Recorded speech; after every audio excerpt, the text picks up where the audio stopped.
Hi, so my name is Brenna. I'm here with the Students on Ice Alumni Delegation at COP19, or the United Nations Framework Convention on Climate Change. Christine and Fatine have also been on Students on Ice alumni trips. Sorry. And Fatine, do you want to say a few words about Waterloo? Yeah, so I'm here from the University of Waterloo Coalition for Sustainable Development, and it's the first time that University of Waterloo has sent delegates. We've been doing live Skype-ins with you guys for the past 2 weeks, as well as Twitter, so at UWCSD and at SOI Delegation. They've been really good sources of information, so keep following us to see what's happening at the top. And yeah, maybe we can just quickly introduce each other, and then yeah, go from there. All right. So I'm Glenn, I'm part of UWCSD. I'm Brenna, as I said. I'm Christine. Like Brenna said, I'm with the Students on Ice Alumni Delegation. I'm currently doing my master's in mechanical engineering at Queen's University, where my thesis is on improving manufacturing in improving energy efficiency in Canadian manufacturing. Yeah, and so yeah, Brenna is also from Queen's University, and Glenn and I are from the environment faculty at University of Waterloo. So let's get started, guys. It's the final day at COP. Maybe we can try to get share some of our insights as to how people are feeling, what's going on through your heads. So maybe we can kind of start from Glenn and like what's going on through your head right now. Sure. Yeah. Well, it's certainly not positive. I think when I first got here, I had high expectations. I had never actually been to a COP before.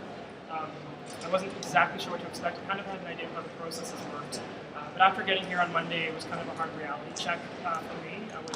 Went through a meeting with the Canadian government delegation for stakeholder briefing, and I realized that a lot of the answers they give are repetitive. They're not very able to answer a lot of the questions we have. So kind of since then, I've been able to kind of learn and understand more fully how the process works, kind of come full circle. So today I'm here kind of in a more positive light. I have some hope for the future, but I'm not sure, and I really don't think that tonight this COP will be the solution to these answers that we're facing with climate change. So I'm a political studies student, and from that perspective, I just see COP as a bureaucratic swamp. I didn't necessarily come here thinking that a climate change agreement would come out of the COP going into Paris 2015. Although I was perhaps a little bit more hopeful, but being a Canadian and with our current government right now, we saw Canada, Australia, and Japan stall or I guess prevent the loss and damage talks. And at the same time, I don't think we should necessarily be focusing on loss and damage, rather mitigation. We've had a lot of talk about adaptation, but I really think that mitigation should still be the focus if there's time, and truth be told, I really don't know if there's time. We spoke with Stephen Leahy, the environmental journalist, and he said, the radical plan for 2 degrees really doesn't exist. We only have, if that, a couple of months, a few months, to really actually make a difference for the 2-degree plan. Just my final other thought would be that politicians are coming here with talking points, but they can't really deviate from their party lines, especially from a Canadian perspective. We have Leona Aglukat here, the Environment Minister. With the Students on Ice Alumni Delegation, I was fortunate enough to have met with her. She spent about 50 minutes with us, and she did delve into her personal positions a little bit more than she obviously did in her 5-minute plenary speech. But what I saw was talking points and really just towing the party line, which is the case of a lot of representatives here. The only other Canadian MP, opposition MP to be here is Elizabeth May, and she is sitting on the Afghan delegation because she was unable to join the Canadian delegation.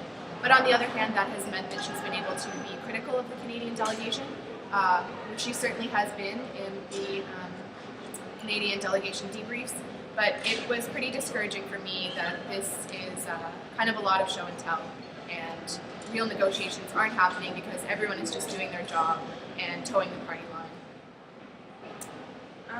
Yeah, so much like Brenna and Glenn said, and I'll try not to get emotional with this, but we'll see how it goes.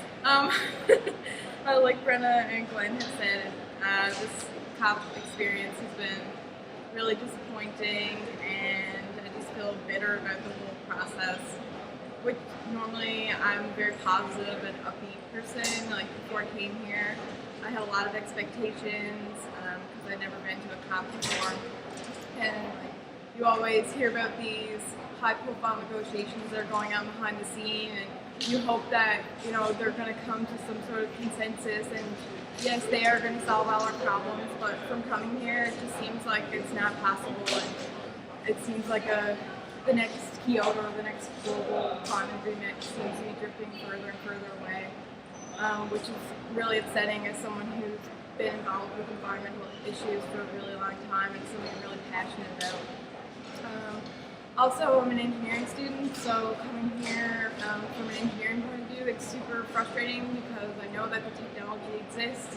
They know the technology exists. It just seems like no one's willing to put in the effort and do the overhaul within their societal framework that we need to implement these new technologies. I mean, there are countries and cities out there that are doing their part, like you look at California and Germany with their energy Wende or energy revolution.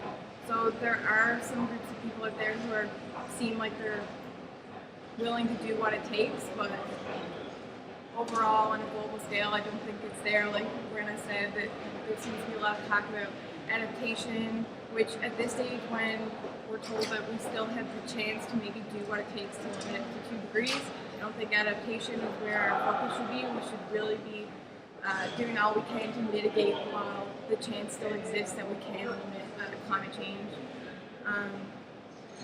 Like I said, I wrote a blog post before. It was called "Is Time Running Out on Climate Negotiations?" And before I came here, I hope that wasn't the case, but since coming here, it just seems like it is, and I really don't think that we're going to be able to do what it takes. Yeah, no, I completely sympathize, and I'm on the same page as all of you guys. I think that coming back from UWCSD SOI in June 2012, like that was a huge kind of like it was an important moment for me to like see how big and how monumental kind of these conferences are, and how much expectations NGOs and civil society groups kind of put into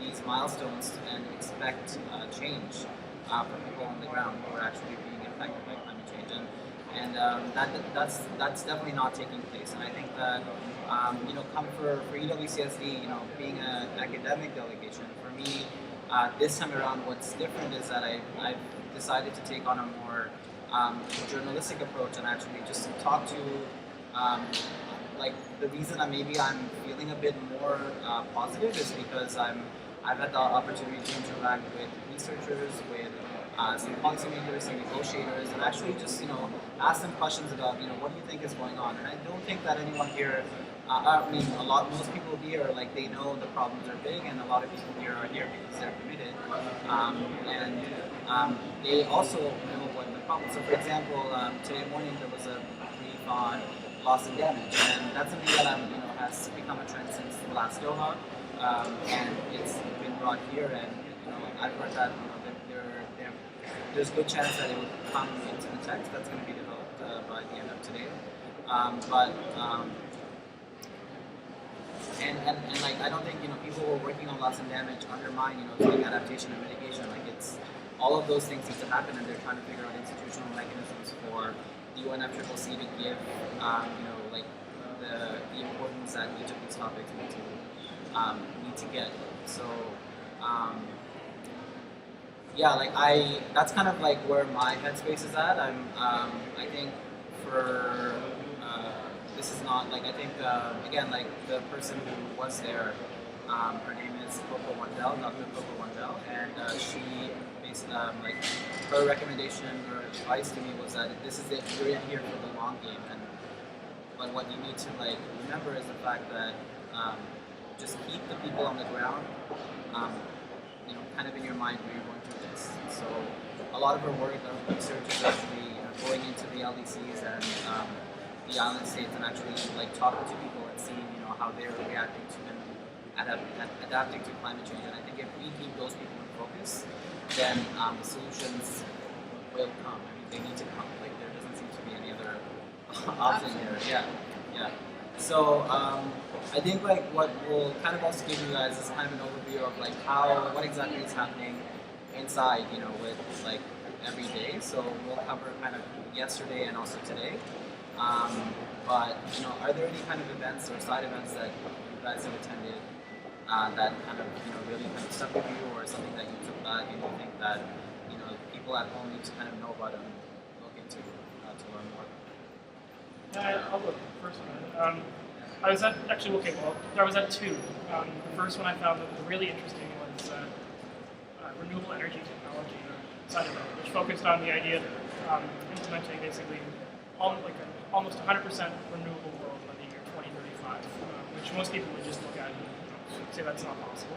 And of course, in the policymaker's mind frame, of course, it is extremely difficult. However, from the people presenting it, they looked at it from a scientific perspective, and they said that it's not just a pipe dream. There are absolutely the technologies that exist today to get us there now. We just have to start implementing those now in a smart and intelligent way.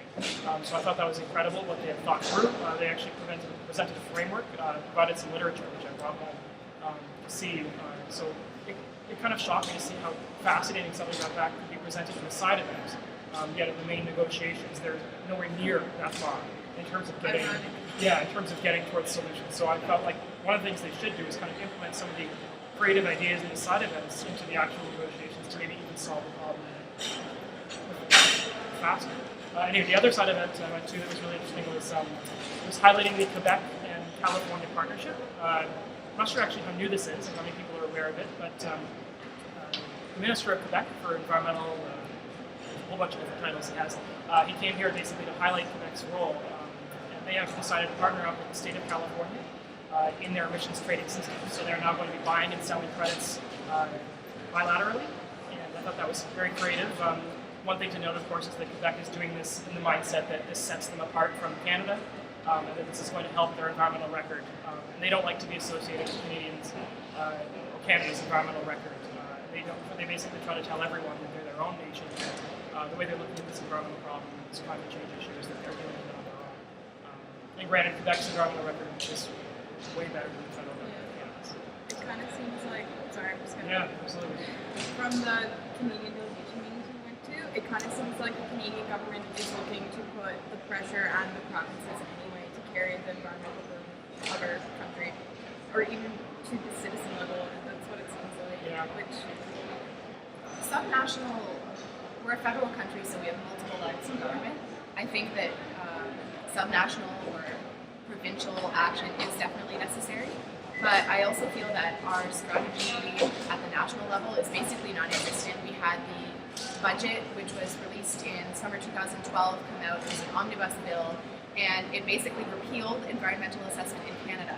So the provinces, the onus cannot just be on the provinces to put forth and implement environmental legislation in Canada. One of the things that I asked Canada's ambassador on climate change, Dan McDougall, about was, how can we reconcile Canada's government of Canada's aggressive development of the tar sands project with the kind of paying lip service to needing to reduce our emissions. And he basically said we have the authority to reduce emissions, but I thought to myself, it's not happening.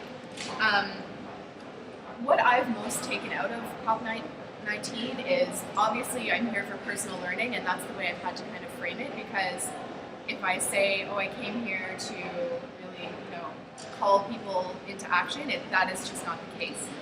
So it can be discouraging in that sense, but I've definitely learned a lot about the process and had a lot of great interactions with people like Kelly Rigg, Elizabeth May, Stephen Leahy. But yeah, I think side events are where the real ideas happen. And again, I'm going to mention the technology point, because the technology is there. We do not need to innovate anymore. We just need to start implementing it. And in our conversation that we just had earlier today with Stephen Leahy, he really emphasized the fact that Canadians are a small c conservative country. We're wary of change, we're cautious, we tend to be deferential to authority compared to our neighbors in the South and the United States. So our political culture is different than in America, and I think it's time for us to step up. really influential Canadian scientists, researchers, activists, journalists have left Canada because there is no space in the Canadian media or research arena for them to do their work. Especially, we've seen there is what Canadian press is here at COP19. The walkout yesterday of youth and NGOs did get some attention in the Canadian press and home, but no one is here, and attention is not on the climate talks. It was just on a stunt. It was done, basically. So we need to change the whole structure of media in Canada because it, as Elizabeth May said, it's basically in Stephen Harper's pocket. With the exception of alternative media sources like local campus and community radio station like CFRC in Kingston, where I have a show, websites like Shit Harper did and Rabble.ca are bringing alternative perspectives, and I'm not saying those are the only sources we can rely upon, but at least they're covering what needs to be covered in the mainstream media. Yeah, for sure. That's been like a huge issue here with Canadian media presence. I mean, I've been like personally surfing the web just to see what coverage there has been, and like there might be some stories, but you definitely have to dig if you're going to find them because they're not on the page for sure. In terms of side events with the team, right? Well, I went to one side event that was largely about,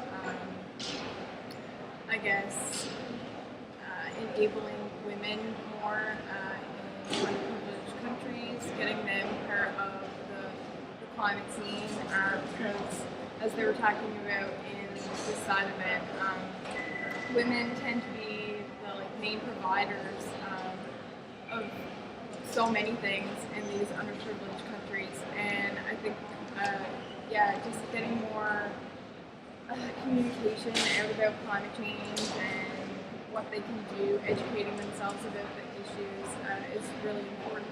And also, it was mentioned in the event, which it kind of stuck with me, that in these pictures, the women are always portrayed as these frail beings. They need your help. They can't help themselves, but really, women could be your strongest source of, one of your strongest resources in these areas. So I really think that it's time to we need both sides, men and women, but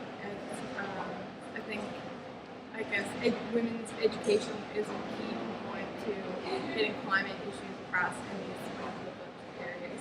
If I could just jump in for a second, one of the other interesting events that we went to, a few of us, was Momentum for Change. And Momentum for Change gave a number of awards to projects around the globe, different pillars. I think one of them is women's empowerment, and they're funded by, the different pillars are funded by different organizations like the Gates Foundation, Rockefeller, I think, so they have major funding behind them. And they are emphasizing action at the extreme local level, including urban poor and women. So I think that was one of the more positive moments, showcasing these very small-scale actions, of course. And in order to change things, we need to take action at a much larger level, such as major cities, especially in North America. And I think the cities movement is really interesting. We were talking to Stephen Leahy, and Vancouver wants to become the greenest city in the world. Unfortunately, I live close to Toronto, which could be doing a lot more right now, and that's very unfortunate. A whole other story, but Momentum for Change was definitely one of the, I got some fuzzy feelings from that, which is quite rare here in COP19. yeah, we even got a concert. Yeah. Yeah, no, at the Clinton Global Initiative University, one of their main focuses was empowering girls and women. And I think that continues to be Gates Foundation, and a lot of those groups are looking at that. For side events that I one thing that stuck out was a report that Anderson and Bowles, Dr. Anderson and Bowles came out with at the Tyndall Center, and they were talking about what do we need to do to stay within the 2 degrees Celsius limit, and I know that Christine was there with me as well. And one of the things that they, I think, was that Annex 1 countries, so that one developed countries, need to have 10% reduction, right, year on year, until 2020, in order to really have some, impactful changes. And right now, that's not something that's even we're not even close. Yeah, 90% by 2030. I mean, you toss a number like that out right now, and you're just gonna get laughs in your face. Because how are we gonna do that? Yeah, and you guys should check out the study as well. And they were kind of focusing more on how to change things on the demand demand side than the supply side, because supply side infrastructure is like it takes a long time, and a lot of them are fossil fuel based, so like with longer lifespans, it's harder to get them to change a lot quicker than like things like emissions and vehicles like making moderations that would help reduce emissions. But yeah, like, do you guys have any thoughts of kind of like give them some updates on like what are like the specific things, like specific updates of like kind of AEP or some of those things like do you know maybe like between yesterday and today, maybe you guys can like share some of those updates. Sure. I'm not sure as of today, but as of yesterday, I know that there was a large funding gap still in terms of what they wanted to achieve, especially for the Green Climate Fund. The number I heard was 30 million short. Did anyone else hear that number? Just for context, Yeah. this COP19 is known as the finance COP. So finance has been discussed in plenaries. WTF? Where's the finance?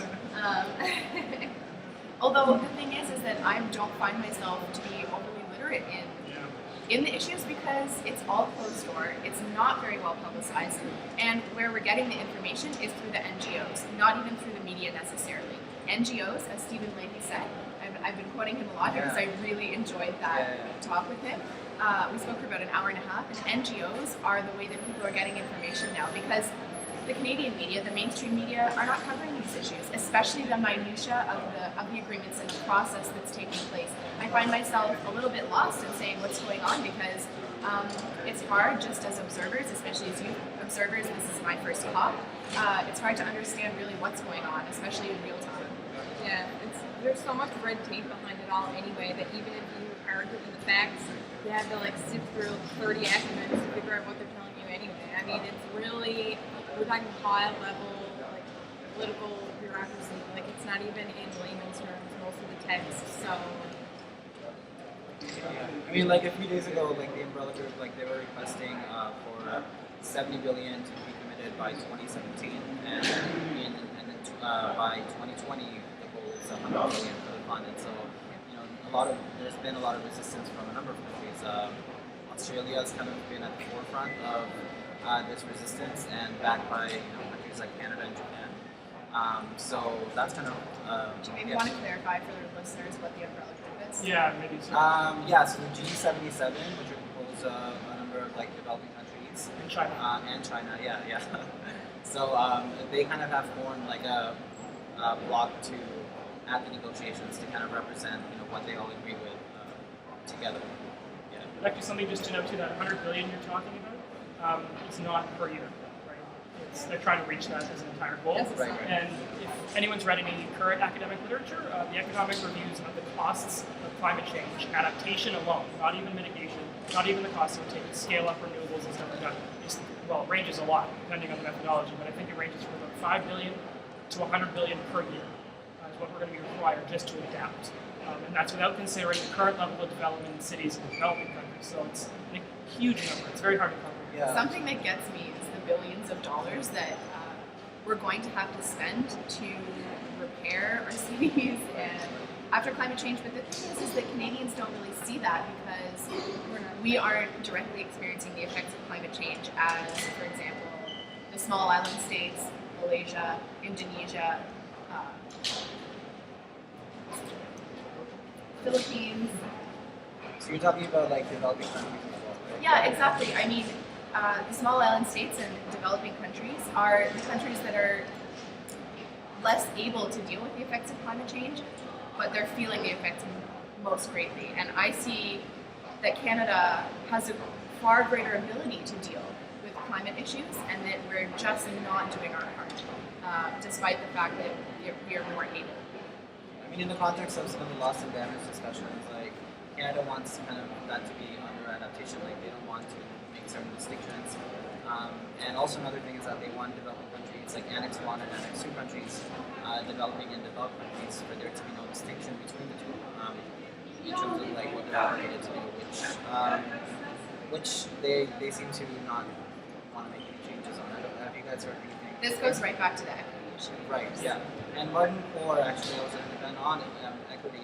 Martin Poor was the executive director of the South Center. I mean, in terms of the numbers that you're talking about, He was saying it would be 600 billion for mitigation per year, adaptation, loss and damage, 400 billion per year. So it's like at least $1 trillion per year. And these are like World Bank reports that are saying, what the risks of like the climate risk insurance and lots of down the road. So yeah, like there is a lot to kind of reflect on, and I think A little overwhelming. yeah. But I like maybe like for me like some of the were there any like highlights or kind of moments that you felt like a positive reinforcement that you can kind of that you were feeling throughout? So for example, for me Philippines the negotiator Yabsano's speech was kind of a really important highlight, and I think that again like brought people back to keep those people who are on the ground in focus and make sure that we don't actually get lost in text, but we actually realize what the consequences are going to be. So I think for me that was kind of another way to like frame discussions and throughout the conference engaging with people.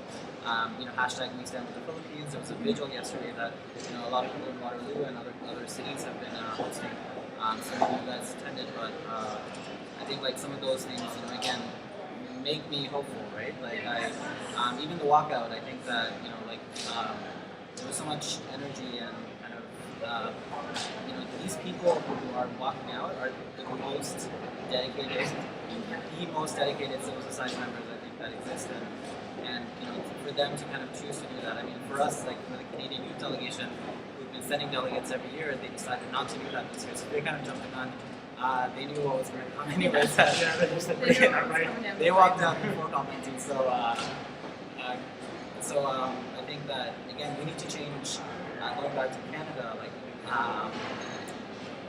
we need to kind of continue to build that movement and get media to cover the right stories and get civil society groups to actually get our parliamentarians and MPs and parties to not just stick to the story like the party lines and not do anything. But I mean, for you guys, like, what have there been like what have been those moments? Yeah. What are a few positive things to come out of this? I guess is just seeing the number of people here who do care and who have like actually pretty much dedicated their whole lives to like the climate protection. So it's really positive and uplifting to see that you're not the only one out there who cares. But again, it's just really frustrating to see all the red tape that we're met with, or people call you, your friends ask you why you're doing it, your family calls you radical. It's just so hard to put into words. I don't understand why everyone doesn't feel the same way. We all live on the same planet, unless there's some other planet out there that I'm unaware of. I think we just need to do everything we can to save what we have while we can. So I think some viewers might be wondering how they can help. Right. So Right. Yeah. what would we suggest? First of all, I would suggest getting in touch with your media and saying, why wasn't this covered? Writing letters to the editor, to something like Maclean's, Globe and Mail, CBC, doing call-ins. It's been suggested a number of times. Write to your MP. I don't know how that was the effective response that we is. got a couple I times. think it depends on the MP. Like Yeah. I've heard my MP a few times, and he actually hasn't responded. I think like responses. I mean, for sure, responses are good, but I mean, like they might be limited again in scope in terms of how they can affect change in their party, or when they go back to Ottawa. So I mean, yeah, like for sure, there are a lot of dedicated politicians, and they're also stuck. I think MPs are getting muscled, not just in the Conservative Party, but in other parties as well, because no Liberal or NDP delegate is here. We have only Elizabeth May, Leona Edmund as the Canadian politics or MP representatives.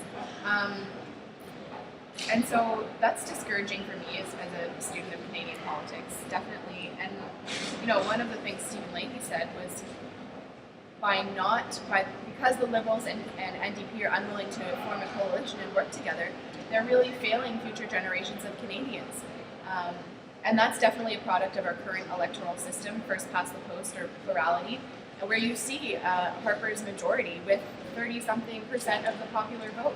That's something I talked to Elizabeth May about, was the need to move into some form of proportionality, certainly not full proportionality, but some form of mixed member proportionality system. And I think that, just as Elizabeth May said, you can't fix the climate crisis without fixing the democracy crisis in Canada. And actually, just as a follow-up on that, we were talking earlier this week about potential ways to actually start bringing this back home. What can we bring out of this as UWCSD, especially? And we were talking about the idea that we have to bring the voice of, well, especially youth coming back who are the full, complete picture of this, instead of the ones who are going to be at the front lines in 30 years of this. Bringing them back and starting a discussion between them in the political sphere, as well as those in the fossil fuel industry in Canada. I think those three pillars need to sit down, have an open discussion, and find basically relatable talking points so you can be able to start moving forward. Kind of an inspirational moment, getting back to your original question that I found yesterday. It was at Cities Day. Christiane Figueres spoke and basically said, yes, like this is obviously, there are some disappointing moments in this COP process.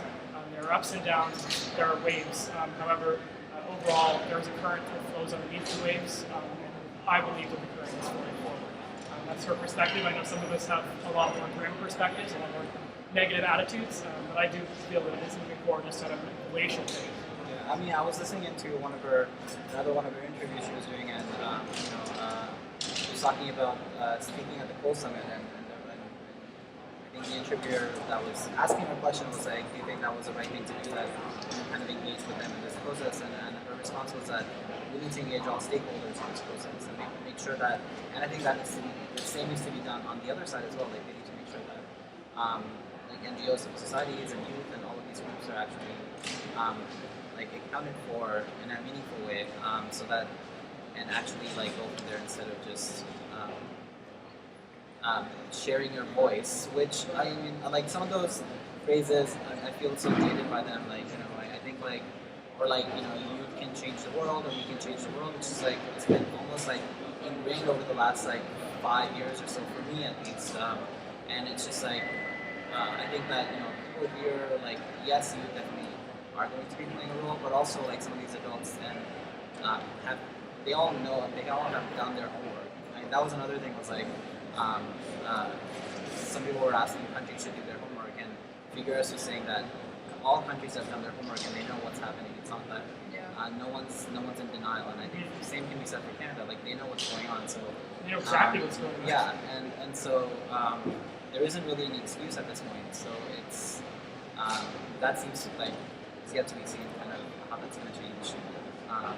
But do you think though that Stephen Harper, for example, acknowledges what's going on? Oh, acknowledge. I think so he doesn't acknowledge, but I think that in the Conservative regime there are some real climate change deniers. I think that no, I mean, of course, like, okay, so when I say they know, I mean they know, and then they choose to deny the information. So it's not that they don't, like, they haven't heard anything. You know what I'm saying? Like, it would have to be really crazy. But I mean, like, Elizabeth was speaking to that fact that some people are really kind of on the inside, like, in terms of how politics works. Like, some people might be really, like, just intentionally denying what's going on. So, yeah. In order to upkeep the current political and economic system, which is selfish and egocentric and all of those lovely things. I mean, yeah, and I think, again, it's frustrating because, like, I feel like I want us to still, not totally, I don't know, it's a tough line to walk, because, like, do I want to, like, really kind of, like, how do we still engage with the government in a meaningful way? Like, that's kind of what that's a question that I still haven't figured out an answer to. Like, we've been going to these coordination meetings with the Canadian negotiating team, but it still doesn't feel like I don't feel connected to them. Or for example, like, we did talk about the Ban Ki-moon Solution Summit that's going to take place right before the General Assembly, and Ban Ki-moon has asked countries to take bold action and announce, and make announcements about things that they're immediately going to do that's going to help curb emissions for 2020, or, like, contribute to the fund and things like that. So it's still like Canada's like in terms of like how Canada's prepared for that. It's really kind of up in the air. There wasn't any definitive response, or I mean, they said like what you guys were there. Like, what did you think about kind of responses they gave about involving youth in the process? Because a lot of us are students, so we want to be involved with that. So. It's lip service. Yeah, I guess there's not much to say about that. It's well, the first time, of course, I found out how that worked. I was very frustrated, and after that, I basically shut down a lot of things. I did listen, but like I have actually heard some of the same answers, like almost repeat, like on repeat. You could almost record it and like replay the answer, and that's honestly how they do some of the answers to various questions. So they try to always tie it back to something they can. Which is what I mentioned with towing the party line and not being able to deviate, which basically means that they're really good at their jobs. Yeah, I mean, it means they're great at what they know how to do. Yeah. And again, like I want to clarify that we're not, you know, like we're still very respectful of of the process, and you know, we definitely respect the fact that they Sorry are. if I was getting heated. No. But I think like we do respect the fact that they are allowing us to kind of partake in. Of course, and that seat at the table we really do appreciate. Yeah. And also like CanRAC, I think we should give a shout out to CanRAC. Yeah. They're the official Climate Action Network and Christian Holtz. They're the official. They've provided us with official accreditation, and I think like they definitely value the importance of youth engagement and engaging civil society members. So yeah, for sure. Want to start? Yeah, I guess I was just gonna say in terms of it's been way longer than we expected it to. It's been a great We'll have to slice it to edit. I guess just in terms of moving forward then, just to put it into perspective, there's talk that this may go late, or if not until tomorrow in terms of negotiations. If things aren't decided, anything else in terms of roundup points? I mean, like ADP, that's the ad hoc working group for the Durban platform. So every day, like there's been like revisions of text that's been coming out. I think I haven't gotten a chance to look at the one today. I haven't got a chance to look at the one today, but essentially that text is focusing on moving forward from Kyoto to Kyoto 2.0. Right. And it's the idea of incorporating the ideas of equity, loss and damage into that discussion, and coming up with new ideas. Yeah. I mean, the most recently, like as I said, like loss and damage is going to appear in the text in some way, and this is confirmed. I don't know, like Salim Mulhaq who's with the IISC, International Institute for Sustainable Development.